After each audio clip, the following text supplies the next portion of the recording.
You ready, Kane? I'm ready. Hey, what's up, everybody? Welcome to the Why do you keep cutting me HollingsWorthless off? program. He did this last time where he just cut me off. He doesn't care. He really did not wait at all. I know. not at all. I want him to Not be a talking wink. like that. What are you, hoity-toity? Hoity-toity. Yeah. Hoity-toity. Welcome to the HollingsWorthless program. This will be for Wednesday, January 30th. Yes. I'm your host, Big Arse J. Hollingsworth. One of And them. as always, we have... Cocaine. Oh, I thought we was going to go with Catorius. Like, Cotorious. Oh, that's pretty good, too. Yeah. And our guest this week is a Yeah. good buddy of mine, Tahir Moore. hey, guys. How's everybody doing out there in podcast land? You're the first guest since we've been videotaping these to address Good point. the phone. Really? Like to address the people watching, the potential viewers that we have on YouTube. That's 'cause crazy. Tahir's No one a- else does that. But you're also moving your mouth around without the mic, so That's true. Oh, That's true. now the podcast I'm people are sorry. like, Was it your first time? Oh. Like, Loser. you know what? Here's the thing. I'm just used to being mic'd up on professional sets. Burn, he got you. So He got you. shots there's fired. Your show sucks. You're part of the show. I know, but I didn't. My name's not on it. Hollings Way. So Tahir, Yes. that's actually, I was going to say maybe the reason he's addressing that. Tahir's a big TV/movie star. Yes, he is. No. Now you're humble. TV, internet, not movies yet. TV, They're coming. internet, what does that mean? Oh, TV and internet. TV and internet, not movies yet. So commercials and TV shows, but movies are coming. They're Yeah. definitely What TV shows? coming. Done 2 seasons of Cops? Insecure. Were you a cop by chance? I was the cameraman. I was the cameraman. That's why I quit. There was a lot more running involved in cops than I initially signed up for. I was like, Jesus, man, get a fucking GoPro. Why am I running? Just give the cops a GoPro with the chest, yo. Yeah. Like, why are we just not using police footage? Oh. But I know why, because they always cover the camera. Ooh! Shots fired. But yeah, Insecure. On HBO? On HBO, two seasons of that. Brooklyn Nine-Nine. A couple shows on Bounce TV. On what? Bounce TV. Bounce TV, gotcha. And there's some more stuff I'm forgetting. Speechless on the ABC. Oh yeah. Love that show, by the way. Shout out to the whole cast. The cast is amazing on that one. Couple commercials, and that's Jay is gonna pick it up, bro. I don't know how many black guests you've had. I'm sorry, but what? black guests Okay. that you've had. I'm but like, I'll- black guests. Our voice I fuck up a lot of words. You guys are just gonna have to accept that. Don't even question it. Sometimes my tongue just quits midway through a sentence, and you be like, you just gotta decipher what that is, because I don't repeat myself. My I father got was you. a pimp that got us slapped. Wait, your father was a what? Pimp that You got just us repeated slapped. yourself. You son of a bitch. Oh fuck! He nailed it. got you. I got you, Dad. So, okay. Wait, can I? Before we start, Yes. can I address something? Yeah. Right before we started the show, I asked to use the bathroom. Oh, yeah. And then Jay revealed that you think that white people. Wait. First of all, don't just.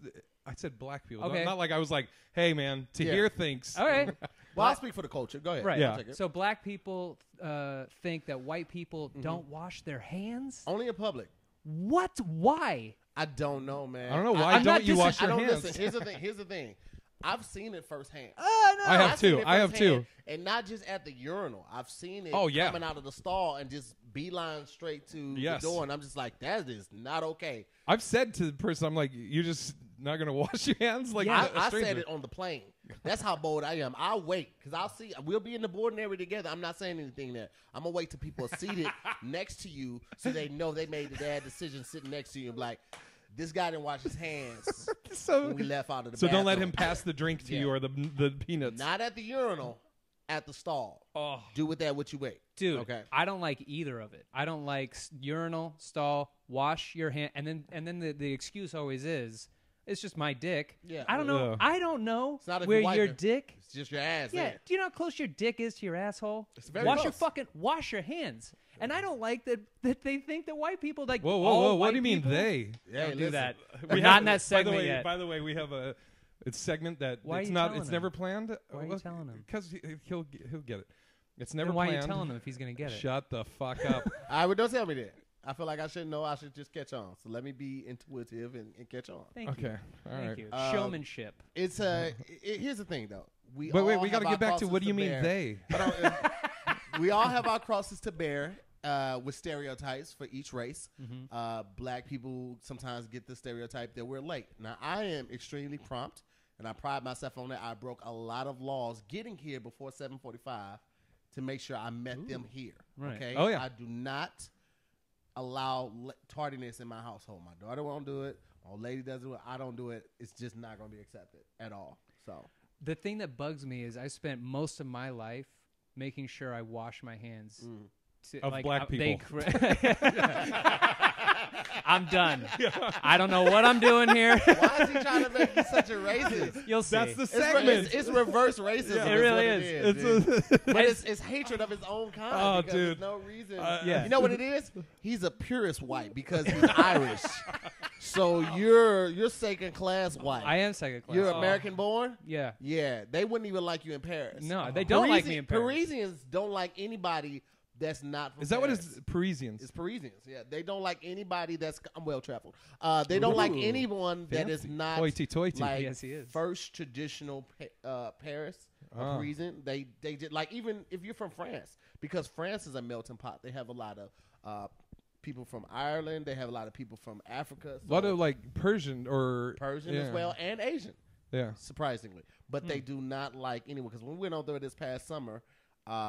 You could tell, man. Oh, yeah. We were at the hotel eating, and this lady just literally walked by us 6 times, even though we were like, ma'am, Oh. bitch, ho, skank, listen. Yeah. She Well, I did mean, not if you're address calling it. her all those names, I We probably started wouldn't with want ma'am. to stop. We started right? with ma'am. We started with ma'am, and then excuse me, ma'am. Then it was like, hey, ma'am. Then it went to bitch. So we gave her chances. Like a say ma'am. Were they a waitress or Yeah, or- wait a yeah. Oh, dude, they. It was fucking- just a customer. man. What are you looking for? Buy something. She would not do it. Yeah, I went up to buy a coffee. Every time I went to buy a coffee, they'd speak their language. Whoa. And then I would say, I'm sorry, I English. And then Oh, yeah, you went to immediate dead eyes, dead face. If they weren't in plain view, they would have shit in my coffee. Yeah, They probably. would have. They would have. How recently did you go? That was a few years ago. Okay. I hated That's every crazy because single second. I just assume that every white person has money. So I have Google Translate in my ear, so I was able to just No. You know, I I'm don't poor know. white trash. And I've been for 30 years, and I can't seem to climb my way out of it. You know what's so funny is that just to speak on that really quickly, because when I see homeless white people, I'm like, How? Yeah. How did you fail? Everything Oh, is given to you. If you saw Fire Festival, they kept giving Billy chances because he was white. Dude. If Billy's name was DeAndre, Jerome, Dude. Brutus, anything like that, He would have been locked up at the Oh. idea. Oh, Fuck. yeah. I don't want to ruin it for people that haven't watched it, but the Netflix We one, talked about it on the last podcast. so- someone was willing to suck a dick Yes. Yeah. in honor of Billy for his belief. I don't understand it. I've never met a salesman that good. Look, I've been tricked into buying some stuff I didn't need, but it was never that big. It was always like, hey, do you need to wax your car? It's like, I have a 95 Tercel. I don't need to wax that thing. Yeah. But I bought I have it a anyway. 'cause 42 that guy, dick. Yes. That guy would he'd touch me. He'd be like, Yeah. dude, you know what you need? This will really spruce it up. And The for some physical reason, touch sells it. all of a sudden I'm like, yeah, I would. He's got a Yeah. nice way of speaking. He makes me feel a little smarter and better Well, about sucking the dick, myself. though. Yeah, Sucking. then I blew him. And, and I was- and here's the thing. Here's the thing. It's not just the act of sucking a dick that's not what disgusts me. I don't want you to think that this disgust is being led by homophobia. If someone was like, Tahir, you could save this festival by eating this girl ass, I still would be like, nah, fam. That's the No, point it's I 'cause was he trying was to get. white. It's just And they don't the wash act their ass. of something that's Oh, yeah. that like private. Yeah. Just for some water, I'm like, fuck this water, fam. Let them heat the water up from the ocean, get the salt out. That'd be fine. They No, did it on Survivor. Now, when you were watching it, we talked about this on the last podcast. When I was watching it, the first time when he said that line, it almost was like it didn't register. Like it was like I thought it was like guys just talking shit. Like like, hey man, you're gonna have to do some stuff to get this water. Like Nah, you're I gonna have knew to. immediately. I knew immediately when he started talking, he was finna take a dick for the team. Dude, I had Right. to pause it and rewind. I was like, wait, he's like serious. And then watching the rest of it, I was like, what the fuck, dude? No, Yeah. he was dead ass about it. I think, and it's because Billy we never see what Billy does. There's always this outside footage of him just kind of roaming around on the phone or drinking with Ja Rule or passed out in the sand. So he's never really doing anything. But the way they talk about Billy is that this guy is the greatest salesman, and he can make you believe in anything. And I'm like, I don't necessarily think that might be 100% the case. I also think that there's a lot of money and promise of fame that they're climbing toward. So it's not just Billy's salesmanship. Everyone had stars in their eyes thinking that this was going to be a hit. Well, I'm about to give you a layer, though, real quick. Have you seen them both? Yes, I've seen them both. Okay. Did you see Kenton? Yes, I did. Which I did. crazy. Yeah. So I gave him a lot of shit for that on Sunday. Kenton's the guy we work with at Culture Gym. Okay. I almost said it. Forget that happened, guys. Yeah. I didn't say it. You didn't hear. Yeah. But Sean, our buddy Sean, was telling me that, which I didn't know this, the Netflix one. You know who did that documentary? Yeah, the employees. The what's it called? The PR department that was in charge of Firefest. Yeah, absolutely. That's why the PR department in that movie doesn't take a lot of shit. But in the Hulu one, they get shit on. Yeah. Oh, I got to see the Hulu one. Yeah, I got to see it too. The Hulu one is good too. I thought they interview gives you a lot Billy of the more, same right? information, but they interview Billy on it, and you do get some different information on it. So definitely watch them both. Oh my, that makes that makes so much sense when they were like, yeah, if I made a commercial about a BMW and then you bought it and the engine failed, why would you sue me? I didn't build the car. And now all of a sudden it's like, why you focused on that? I didn't care about any of that. Yeah. The PR, and it was a lot of it was placed on the influencers. So like the reason that this thing hit as hard as it did is what they were saying is the influencers, So crazy. and then out of the clear blue sky, they're like, why sue me? I didn't do anything wrong. That's why I don't promote anything. These rappers be hitting me up in my inbox. Hey man, do you do promotions, man? I'll pay you. I'm like, nah, man. I'm not finna promote your music. Then it later comes out that you talking about putting a drug in a girl's drink, or like you done rape. Nah, I'm attacked. Nah, I'm good. The only thing I promote is food. I promoted some coffee most recently. That's what I promote. Stuff that I really do. I'm not doing that. You know what? What's the coffee? You want to give it a plug? Yeah, absolutely. Shout out to Black Brew Coffee, man. It is absolutely delicious. They sent me a T-shirt, the roast, and a mug, and I loved it, man. It was really good. I'm a coffee drinker, so shout out to Black Brew, man. And I'll give a shout out to Guinness. They don't sponsor this. I just love Guinness. You know what we should get? We should get Tell 'em or Do to sponsor us, because that is the best whiskey. I'm sorry, but the best whiskey ever. I'm going to make you a drink before you leave, because you need to try this. I'll whiskey. try it now. Okay. I want to get back to white stereotypes that Kane doesn't know about. Yeah. So I need to know this. Which, no one by ever the way, tells me. The whole white people don't wash their hands after going to the bathroom. Bugs Can me. I just tell you how happy I was when that black dude put the video out about the put your finger through? You know what I'm talking about, right? That was not nice. I didn't know. I was like, yes. That is it's something take from jail, bro. For those that don't know, there was a video of a black guy. Kane has no idea. You pinch a little hole in a if you low on toilet tissue, pinch a hole in some toilet tissue, and when you wipe your ass, you use with that your finger to get through the paper's not there anymore. All in there, and then that little piece that you pinched off, you use that to get underneath your fingernail, and then you take the part here and then just wipe it off. Let me say this though. If oh my! If I ever found out anyone had come over my house and did that, or any of my friends, I'm going to fight you in the middle of the street. In front of all your elders. I don't care how far. I will fly your grandmother from Louisiana to watch you get your ass beat in the middle of the street. Dude. And I'm not going to lose.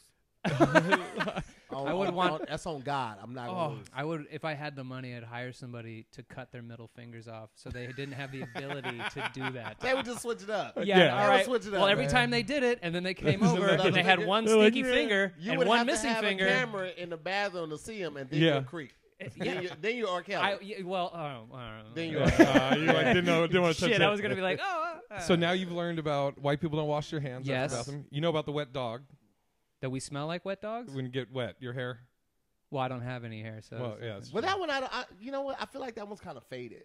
More so with dogs, we think more that all white people let dogs lick them in the mouth. That's another one. That one is really nasty to me. And then like the joke I do about the eating ass thing, and then the white people don't want to do like potato salad or something at the Okay, potluck. absolutely not. You absolutely. I love Jay. I would fight for Jay. I would fight for his honor, but I would never allow him to bring potato salad or greens to anything. Okay. Understand? Now I really, because I've heard this one several times that black people think that white people don't cook. Put good raisins. Food.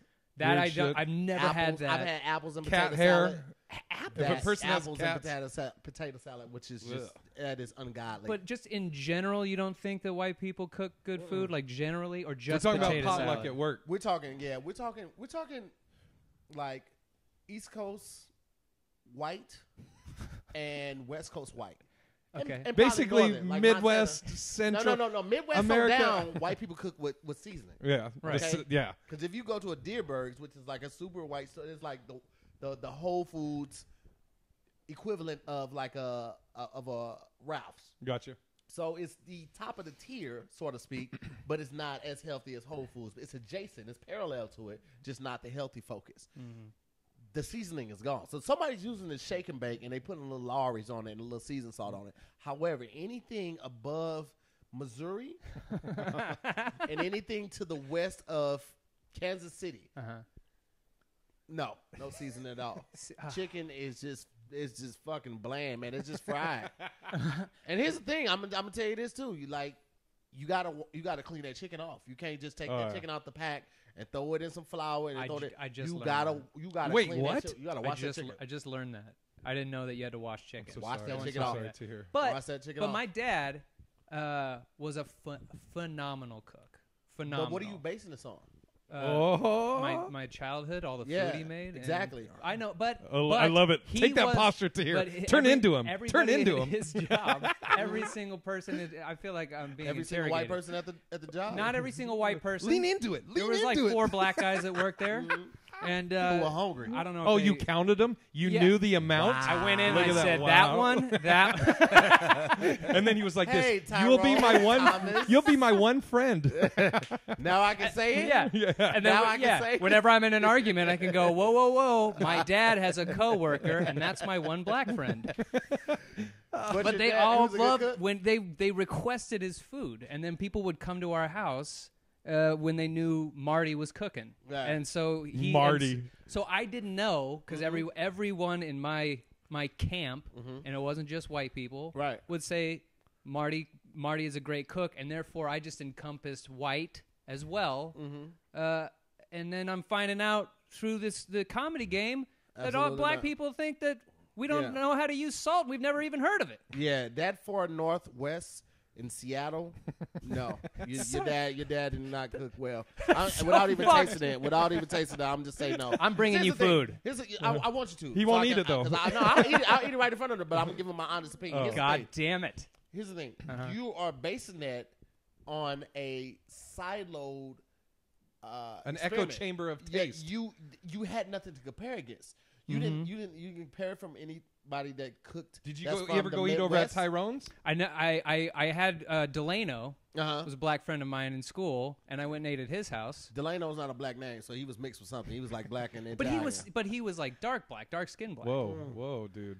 I don't mean anything. That doesn't mean It anything. doesn't mean anything because there are black French people, and I don't eat that shit either. But that doesn't make him white. Did you eat when you were over there? And would you go Paris or France? I went to France. Okay. Yeah. So you went to France. Wait, did isn't you Paris in France? You said you go Yeah, to Paris or France? Yeah, I went to the city of Oh, yeah, Paris. yeah, yeah. The city so of Paris. London. Yeah, yeah. I mean, I'm in London or Paris. I went to both. I went to London and Paris. London had questioned- Thank you for that. Dude, Thank you for I that. was questioning how Right. dumb I was. I was like, isn't Paris in Right, France? right. Because I the way said it you with said confidence. yes, You gotta exactly. say it with confidence. You're We like, say it were with you in confidence. Paris or France? And I'm like, Does I'm he like, mean- do I say something or Does he am I mean Las fucking dumb? Vegas? Yeah. What's he talking about? The London's food was the, shit. The fish and chips. Every order of fish and chips, no matter where I got it from, was not seasoned. Yeah, and they completely bland. Absolutely I right. mean, You're Irish right. food is And very I bland. just equated that with because they're white. Yeah. Okay. They don't know. But if you thought that was bland too, then maybe your dad does use a little scent. But if you're like, oh, this is great, I'm like, that just confirms You know, it's the so notion. funny. I was just gonna say Irish food is very bland, and then the next thing I was gonna say, but I love it. Like But it's all- potatoes. yeah. fucking But here's meat. the thing, though. it's crazy because their food is so bland, but their beer and their whiskey is so flavorful. It's full. It's bursting. But maybe it's just the hops, and maybe it's a process of brewing whiskey that creates a flavor. But the food water is major. Like if you could eat food in Louisiana, Yes. if you eat Creole food, if you eat anything on the Upper East Side of New York, like all of those ethnicities, they put Indian food. Like there's nothing more flavorful. He's Native American. Well, I was talking Not- like traditional Indian, Yeah, not not Jesus American Christ, Indian, man. you racist. God, Why were you? What do you mean Jesus. there? You're too big What to are be you- racist. Yeah, you can't because be. it's not fair to fight Yeah, you. what are we gonna do? love And that. he knows I love karate. it. I just love in the middle of it. You got the and you were like, dude, you I got, got and then you just go, the- Jesus, man. No, wait a And, minute. and what I love too is that you just this is off the heels of you going, did you go to Paris or France? Yes. And then you turn around and go, you fucking idiot. When I know it, I know it. Yeah. When I'm mistaken, I own up to it. But See, and when I know it, I know it. I just got back from Austin, Texas. And a lot of barbecue. Holy Oh, I saw some of the pictures. shit. White people in Texas can Fatty cook. brisket. Yes. Oh, We went to Franklin's Barbecue. It's like the most famous barbecue joint. We had to wait in line for 4 hours. Jesus. What? And you did it? Yeah. I would have paid a crackhead. yeah. Oh my god, it was I absolutely would have paid a crackhead. dude. It was when the guy front he like. We were like, yeah, can we get quarter pound of fatty brisket, quarter pound of lean brisket, and then some sausage links. Guy pulls out a full thing, and he unwraps it with this, and then it just leaks. My mouth's watering just thinking about dude. it. Leaks out the juices, and then he slapped it. It was the most sexual thing I've ever seen in my whole life. He slaps it, then he taps the knife before he enters it, and it just like butter. Oh. And That's like what what's the guy's name that was on House of Cards? Oh, Kevin Spacey. When he used to do the Oh yeah. Yeah. on the table before he did that with the knife. That sounds delicious though. it was dude, so it- I will good. say this though. Good potato salad too. Outside of the fact that people from Texas, even white people, can cook their ass off. Yeah. Right. I had on this past tour some barbecue from a competitor, a barbecue competitor guy, one of Kev's friend, and it was so good. I would never barbecue again. Oh, like that. Like It was you- I have a $400 grill on my patio right now. All right. I have not barbecued since I've had that barbecue because I will never do You it in can't- justice. you can't attain it. You hung Yeah. your jersey on the rafters. Oh You've my retired. God, it was over, and I barbecue nice. I'm not gonna lie to you. I'll marinate some meat for a half a day, for a full day. He marinated his meat for 2 full days, and then he put it in a smoker that he built. So he slow smoked it, Oh. and every 2 to 3 hours he had to go out and add more wood to it and turn it over. So it's a process. It takes a day to cook. I don't have that time. I'm so hungry But right that- now. let me. But when I tell you, it was the best barbecue. You know what it tastes like? It tastes like rich. Like when you first get that check, that's like $1 million. That feeling in your heart when you know things are gonna be okay. Imagine that on your tongue. Your tongue Hold is on, like hold on for a second. life is amazing. Have you got a fucking check for $1 million? I have not. I was The like, biggest dude, if you- check I got was like $100,000. But Wait, that hold on. Okay, I don't know if I can talk to you. was anymore. just the biggest. right Wait, there. wait, dude. That's like okay. So, we're you know this. Kev and I are doing the show Aska, and we had on Aska YouTube star. And I don't think I've told you this, Kane. He was telling us the story about how he was. It was Tim Delgado. Tim Delgado. Yeah, and he was talking about how he used to do videos, and then like he got bought, or like I don't know if it was channel or show got bought by Makers. And Makers, when he was signing with Makers, he says this all on the interview, so I'm not revealing anything. But when he was signing with Makers, he was like, "Yeah, do I get like a signing bonus or something?" And they're like, "No, we don't really have that, but we'll give you some stock." And at the time, he was kind of like, "Yeah, I wish I could get a signing bonus, but all right." So just signed it, didn't think anything of it. 2 years later, Disney buys Makers. Oh my goodness. So his guys that he's working with are like, "Yeah, man, I think something's going to happen. Wakes up, and a direct deposit check of $600,000 goes into his account. It's a beautiful thing. Okay, and you're doing the same. Okay, What is wait, hold on. Shut the fuck up. Hold on. You're my guest, but shut the fuck up. All right. Because you just did what they did when we're doing this interview. Kev and Tim just go 600,000, and then they start talking. I'm like, fucking wait, Kane. You know what I'm talking? Yes. And you just were like, I don't. How the fuck? Here's the thing. No, Because I don't want to know what the Yeah, thing I know. is. Yeah, I know. I promise you, and this is gonna help you because you Okay. guys are destined for money too. The first time you get money, you're gonna fuck it off. I blew through $30,000 in less than 6 months, probably less than 3 months. All right, and Okay. that's just like paying cars off, Yeah. buying another car. You know, I spent a week in Vegas, and that week in Vegas probably cost me $8,000. Jesus. And that's Kane's like- that's going to YSL buying $300 t-shirts, Oh. spending a $2,000 at a bar, and just for chicks that Right. I'm never gonna see again. Like that first money that you get, you're gonna lose. I spent so much money that I owe $17,000 in taxes. I got the money in October. I Oh had the my. money in October. Holy I owed shit. $17,000 by February. Oh So my let you God. know how much money I went through that fast. I bought cars. I mean, the cars I bought, I don't even have anymore. I sold them. You know, I bought 2 Novas. I have my Infinity. I still kept my Infinity. No, I'm sorry. I bought the exact same Infinity twice. I sold it once, and then I went out recently 2 years ago, and I just bought it again. But the first time you get money, you're gonna fuck it off, and so that was more of a learning experience than anything. And I just got a call today. I did Joker's Wild Snoop Dogg show, and his chance to win $50,000. Were you a contestant? Okay. My episode actually airs tomorrow. Oh, dope. Hey. So they called me. I forgot about it. They called me today. It was like, hey, your episode airs tomorrow. I just want to check the address so we can send you your check. And I was like, oh, shit. I had forgot about that. Because I think $50,000, I'm like, that shit. Wait, like you won taxes- 50,000? The taxes you can't that, say. The taxes that come out of a check like that, Oh you my don't God. even get that full amount. I So don't it's just even. like, Oh, you poor thing. Can I tell you, when I got a job as a dishwasher at a Chinese What is restaurant in Puyallup, I've never. how do you Chinese? Think, how do you I think that do. the plates I'm- get clean before they plate the food and give it to you? My daughter does everything. Oh, I've okay. always had people. It's crazy. I've All right. always had slaves. So, imagine. Oh my God. Shit. Now That's what imagine, Kane was going to say. Why? Why'd you do that? There's no. I wasn't even leaning Now in I'm that putting direction. racist shit Yeah. in Why your would voice. you? That's not the It's not segment. actually slaves It's- though, because I pay her and pay for her food. Oh, Kane and doesn't. everything. Yeah. These imaginary See, people. This is not how the segment works. It's something I said that you misinterpret as racist, not, hey, Kane just imaginarily said something racist. That's not the segment. Oh, it's funner that way. I All don't right. know why you stay here. Oh, No, God, no, dude. I get abused. But imagine you gave your daughter, for washing the dishes, imagine you gave her $6.50 an hour, and she worked for 4 to 6 hours, depending on how many people the guy employed Jesus that week. Christ. Yeah. I can't imagine. Yeah. Even when I So worked at White Castle, I was making $7.50 an hour, and that was at 16. when I got that check for $400, it was the greatest $400. It was life changing. I couldn't believe it. I was 16. I was driving a 69 Ford F100 pickup. That's pretty cool. It was pretty dope. Yeah. And it guzzled gas and oil at the exact same time. Well, that's because you had a leak. That's true. You got and we couldn't fix it. Yeah. You Yeah. couldn't fix it. Yo, you had major ELs. Yeah. Shit.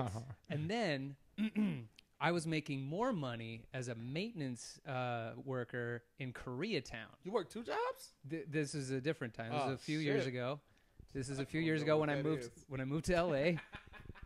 And I was making more money, and I remember when I got that check for $900 Oh, shit. to unclog people's sinks Uh-huh. and just repair their toilet because they sat on it and cracked it and shit leaked out everywhere. Ugh. And I remember hating that money. I got it, and then cool, it was man. That's cool. gone. Yeah. And then I got my new job, and I started to make money, what I'm doing now. Mm-hmm. And I remember getting that check, and I think I made it. And that check was for $1,500. And you are getting... How often, though? Is that bi-weekly or is that weekly? Yes, bi-weekly. Okay. He's like hourly? That's pretty good if it's hourly. I would say that. You're Pretty good. You're, Oh. you're telling me you're gonna fuck off. Eventually, when I get to a point where I make $100,000 check in one fell swoop, $100,000 is deposited. Life into- insurance. I'm just gonna be like, Just coming. whatever, Yeah, and I'm gonna go eventually, buy a yeah. car. That's you're Listen. guaranteeing that's gonna happen to me. The prophet, Notorious Big, said it best when he said, more money is- Cotorius. Yes. He said, more money, more problems. the fact that I make, like I used to work for Tough Mudder, the mud run, the obstacle course.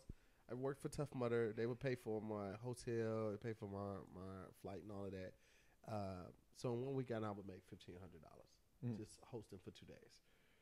Now I make that for a performance, right? So now it's like, oh shit! Back then it was like, oh, $1,500. This is great. Now it's like a night, $1,500. But it's gonna get to a point where you make that in a day, in an hour. That'd be a set, one set, and for each set. So absolutely, it's gonna become more minuscule because your taste is gonna go up. You're gonna want more things. So for me, like trying to teach my daughter the worth of money is essential, but teaching her the worth of hard work is more important. So like recently she hasn't been doing the best in school. So those gifts right there, those are her Christmas gifts that we took from her. And I opened them in front of her so I could show her. Oh my God. This is what happens when you don't work hard. Because my daughter's tall, she's slim, she's beautiful. She has half a hair. Kendo! Kendo! Come here. She's funny. Yeah. And she has everything that you need to be an actor, model. Oh, yeah. Look at her. Look how tall she is. That's 13. Dang. Half a head shave. She play hoop? Nothing. She doesn't want to do anything. Doesn't want to act. Doesn't want to model. Doesn't want to play volleyball. Doesn't want to play basketball. Does track half-ass, but this is what she is. Look, long legs for days, right? Doesn't want to do anything with it. All right, get out of here. You bother me. Watch, somebody sees her on this. She gets a modeling gig. I'm so mad because she ruined this couch. It's a brand new couch.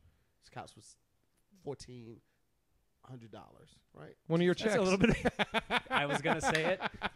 Yeah, we got to come up. It comes with a nice ottoman. You don't see that, but she just ruined it today. So hold on. So do you know what I'm going to ask him? No. What did you say? It comes with a what? Ottoman. Oh, I thought you said some word I'd never. I thought you were like, it comes with an autonomy or something, and I was like, what? It comes with autonomy. Yeah. But I try to teach her that hard work is going to take her to the places that her looks and everything won't. So that's why I opened it up so she'll know what she's working for. You listen, because I spent the money, bought her the cologne, the perfume, bought a shoe. Those are shoes right there, some Vans right there. So she sees them every day. Can't wear them. As funny and as cruel as that is, please tell him what your dad on Christmas. Oh, okay. This wasn't because I was bad or anything. My dad just sucked. So my dad one time, it's Christmas, big presents everywhere, and I always wanted a TV in my room so I can watch movies. I love movies ever since I was a kid, and I just sometimes I just want to break away from the family. Absolutely. And I want to watch a movie all by myself. And so that's what I asked for, was a TV and a DVD player. And so sitting under the tree is this rectangular box and then this square box. So then he gives me the rectangular box first, and I open it up, and it's a DVD player. And I was like, oh, shit, that's great. But, Pops, I don't have a TV. So he looks at the the square box, looks back at me, looks back at the square box, so I get the hint. That's a TV. Gives me that one. I even look to check that it says, my name, Kane, from Santa. Not even him. And I open it up, and it's a bread maker. And then I go, hey, what's this? This isn't a TV. And then I think, maybe it's like a used TV, which I'd be fine with because we don't have a lot of money. And, we buy our own bread. So then I open it up. No, it's a bread maker inside. He had wrapped the wrong gift. He had wrapped my stepmother's gift. We open all the rest of the presents. There's no TV to be seen. He didn't fucking buy it. So he bought the DVD player with no TV. Yes. Yeah, so I'm just sitting there with a DVD player, and then eventually I use my dishwasher money to buy myself a TV. Oh, your dad sucks. One time I got to tell another one real quick. Fine. On my 10th birthday, love the Mariners, as you can see. Yeah. And I have a summer birthday, and he's like, we're going to go see the M's play the Yankees. Yankees, every time they come to town, it's always sold out because we have more New York Yankee fans in Seattle than we do actual Mariners fans. So we get third baseline seats. I love sitting up front. I don't like going. I mean, at 10, I didn't go to the beer garden. But even now in my 30s, before when I was drinking, I didn't like the beer garden. I like to sit, have my beer, watch the game. And I'm sitting there watching the game, and then they do the birthday announcements. The birthday announcements, where you look up and it says, "Happy birthday to all who decided to have their birthday in Safeco Field." And my uncle goes, "Hey, Kane, check it out." So we're watching birthday. Birthday announcements are gone, and my name is nowhere to be seen. We look over at my dad, and he's like looking away at other people, just twiddling his. He just forgot to do it. It was the plan he and my uncle had planned. I didn't know that was happening, and he didn't tell my uncle. He forgot to do it. Dad sucks, The best is his uncle going, "Hey, Kane, watch what you're not getting." And then up on it is a TV. Dude. Fuck. Yeah, So, I'm sorry, man. But to all that to get to, do you think that it would have been better not to open him up in front of her and just have that lingering, what is it that they got for me, just sitting there every single day? Nah, it's not super villain enough for me. Oh, all right. I'm a super villain, man. I want you to see every day. I want you to see what you can't have because you're not working hard enough. Okay, Dude, I toss her room because she's so tall. I can't whoop her now. I toss her room. I got that when I used to work at a jail, just to keep her on her toes. Sometimes she don't even do nothing wrong. I just go in there and I flip every fucking thing over, man. I take her shit, and it's counterproductive because I'll take, like, she has a wall thing that with the cubby holes and all that. The entertainment saying, I'll flip that shit over. Then I have to go in there and help her pick it up. it's like a good cop, bad cop. Yeah, but it's just so you know, stay on your shit because I'm never not gonna be on your ass. Yeah, don't rest.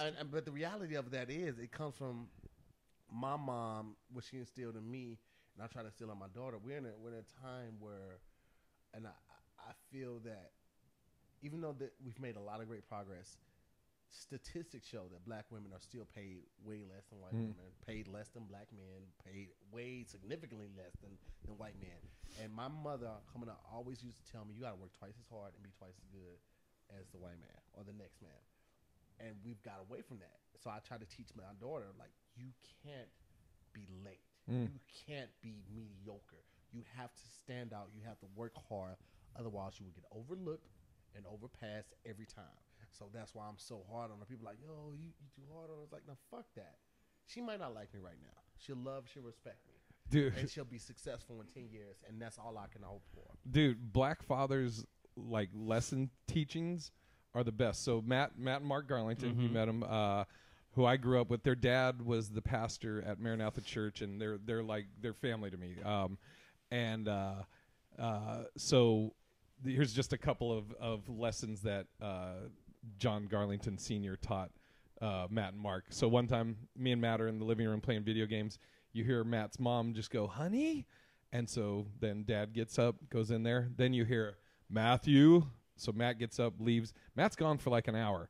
He comes back. I'm just playing video games, chilling. He comes back in and he's going like this. I'm like, "What? Did your dad punch you in the arm or what happened?" He goes, "No." He goes, "I left the toilet seat up, and so my dad made me lift it up and down for an hour." Put the You toilet were playing seat video games for that long by Yes. yourself? Yes. Holy Dude, shit. Another one. That's hilarious. Dude, but to this day, down, right? Absolutely. Another time, Mark, big brother Mark, he's got a hot date. So excited. Irons his clothes. Again, me and Matt are in the living room playing video games. Mark goes to the store, left his clothes on the ironing board in the living room. You don't leave your clothes in the living room. Mark goes to the store. He comes back, and he yells at it. He's like, "Hey, what?" And we're like, we're freaking out. Long story short, somebody, Dad, took all those iron clothes and tied them in knots. Oh my God, that's amazing. Don't leave your clothes in the living room. Yes. And then another one. One time, I think it was Mark. Left his shoes in the living room. Oh, it's so funny. You can't leave your shoes in the living room. And so he's looking around for shoes. "Jay, Matt, you see my shoes?" No. He goes, "Dad, do you see my shoes?" He goes, "Oh, I don't know. Look around the house." And then so he's looking. He's like, "Dad, I can't find my shoes." He goes, No. I said, look around the house. So he goes outside. His dad chucked his shoes on the roof. I love this man. My daughter used to leave her shoes at the table. All the time. I hate it. She'd come home and she would take her shoes off and eat a snack after school, leave them there, and then she would do the dishes. And I tell her all the time, I was like, you break way too many dishes to be walking around barefoot. So now she got the house shoes on, but she still leave the fucking shoes at the table. So after telling her 3 to 4 times, I just started throwing her shoes away. Oh my God! I Put them straight in the trash. love Then, it. so like for 2 months of her life, I threw away all her clothes and I made her dress like a cartoon character. So I bought her 7 of the same pair of jeans, 7 shirts, and 2 pair of the same pair of shoes. That's amazing. Because I don't. What I fucking say goes. Yeah. I give them a lot of leniency. But when I fucking put my foot down, I say, this is what it's going to be. And you don't do that, I will make your life hell. I told her, I was like, you're going to love school because you're going to hate being here. I will ruin your happiness. You will have no peace here. I will toss your room every fucking day until you understand that what I say is word. It's the Bible, then there's me, and there's nothing fucking after that. What about mom? There's nothing fucking after that. Right. That's it. Oh, dude. Because I don't want for anything but your success. I know Right. what you're capable of. What you're doing is bullshit. You're trying to entertain these friends who you're not going to fucking know in 5 Exactly. years. Yeah. You won't know these people in 5 years. You're trying to impress them, but they don't give a fuck. They don't. I had a kid at 14. I was catching the bus by myself at 10. Yeah. I was forced to grow up at an early age, so I know what kids are capable of, and she's smart, intuitive, quick-witted, everything. So I know what you're capable of. I see your greatness. You don't. But it's okay. I'm going to help you. I'm going to help you get some glasses. You're going to see the shit. So do you feel that you're more lenient on her than your parents were on you?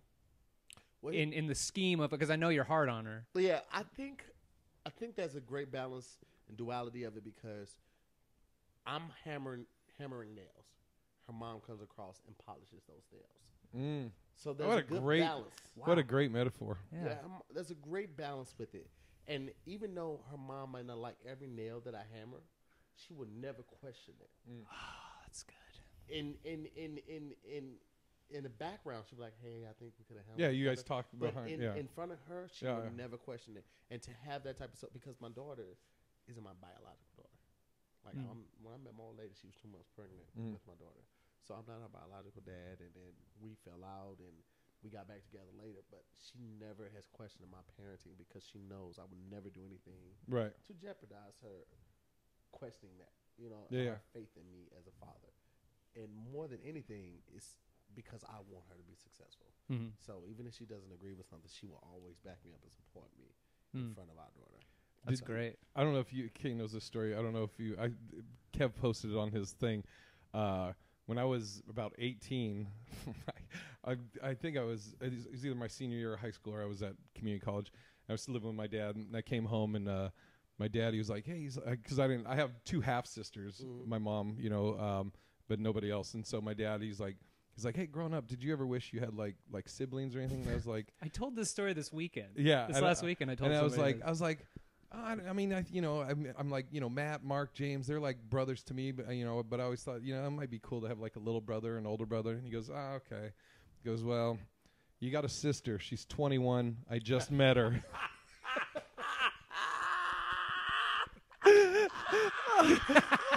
Dude. I love that story. Oh my Who god. asked Just Dad? Yeah. say what? Who asked you this? Was this your dad that asked you? Yeah, Jimmy. Wait, who asked? you? Oh, yeah, my dad. Yeah. And that's just how he said it. He's like, well, you got a sister. She's 21. I just met her. Oh. And I was like, what? He goes, yeah, apparently some girl I hooked up with. Apparently nut works. Yeah. Yeah.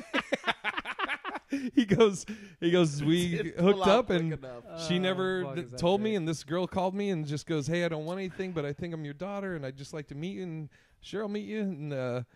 And yeah, that's how Pops, my dad's a fool. Kudos to your dad for not having to do child support because shit.